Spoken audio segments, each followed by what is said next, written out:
Well, K-State football said goodbye to offensive coordinator Colin Klein. He left for Texas A&M, but after the Pop-Tarts Bowl win, the Wildcats promoted offensive line coach Conor Riley to that full-time OC gig. I thought Strawberry the Pop-Tart might be the new OC. They go with Riley, though. I think it's a good Controversial hire. call. He tells me he will call games from up in the box. He takes a little bit of the emotion out of it that he has on the sideline. We talked about a whole lot more than just that in an exclusive K-Nation interview.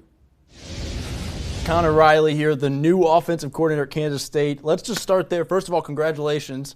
Second of all, talking about the moment that Chris Klieman told you that he wanted you to take over that role full-time after a win in the bowl game. Yeah, thank you very much. Obviously very excited about it. Chris and I had conversations leading up to that bowl game, and obviously my desire to take over this position and fill the shoes of Colin and those who've come before me, and something that I've been wanting to do my entire life. There shortly after the bowl game, Coach Klieman and I got together and told me that the job was going to be mine. So obviously extremely thrilled, very humbled, and excited about this new challenge moving forward. I know you love your O-lineman, right? A lot of people think you're just going to get it behind Hadley Panzer and say, hey, move him out, which would be a pretty good strategy, by the way.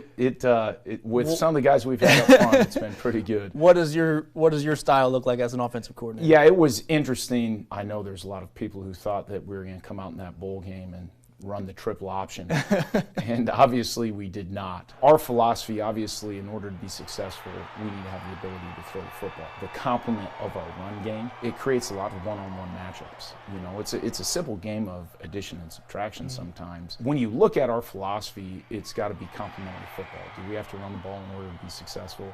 Absolutely. Do we want to be very efficient in the pass game and also, along with that, very explosive in the pass game?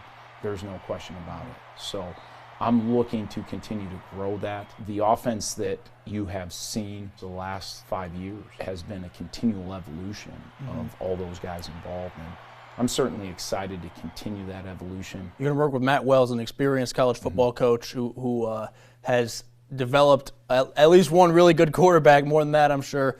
How excited are you about that opportunity to kind of learn from him and he learn from you, and just the collaboration that you guys are going to have? When Coach told me about the opportunity of working with Matt Wells, I was elated. You know, from the amount of respect that I had for him, or have from him, back when he was a head coach at Texas Tech. Obviously, you look at his body of work while at Utah State with a quarterback who's pretty dang productive in the NFL right now, and his offense is over there. I'm just really excited to work with and see the additions that he can bring to this offense. He and I are going to get some windshield time next week, so we're going to continue those conversations, but it has been just a seamless relationship thus far. I think they would take my journalism badge away if I didn't ask about the group of seniors that you just had. A really special group. I want to ask you specifically, I think a lot of those guys maybe would have played in that bowl game anyway, but they told me after the game, part of the reason they played is because they knew that this was kind of an audition for you for that job. What does that mean to you? Humbling and appreciative.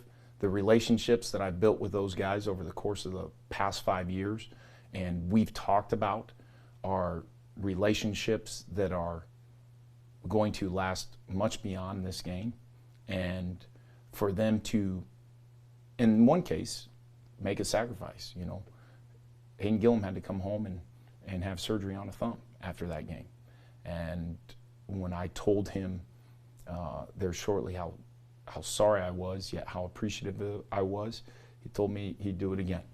And those are true relationships. That's the real reason I love this profession, is those relationships. And what those guys did for this program, what they verbalized that they did for me, is something that will never be forgotten. And I'm forever grateful and ultimately extremely humble. After one of our practices down in Florida, there was a young freshman who looked noticeably emotional, and you know, he's down on the scout team, and I thought, okay, one of the guys was getting after him, kind of picking on him. You know, that's sometimes how it goes. And I went up and visited with him. He was noticeably emotional because he recognized that that was going to be his last practice with those guys, and the impact that they have had, not only from his football side of things, but from his growth and maturity, has been significant, and how grateful he was for them. So one of the things that we discussed leading into that bowl game was not only putting a stamp on the story of the 2023 Wildcats, but the impact that this game could potentially have for the legacy that has been built going into next year and then beyond. Well, we're excited to see what you do with the offense, Coach. I really appreciate it. Thank you very much. Thanks for your time.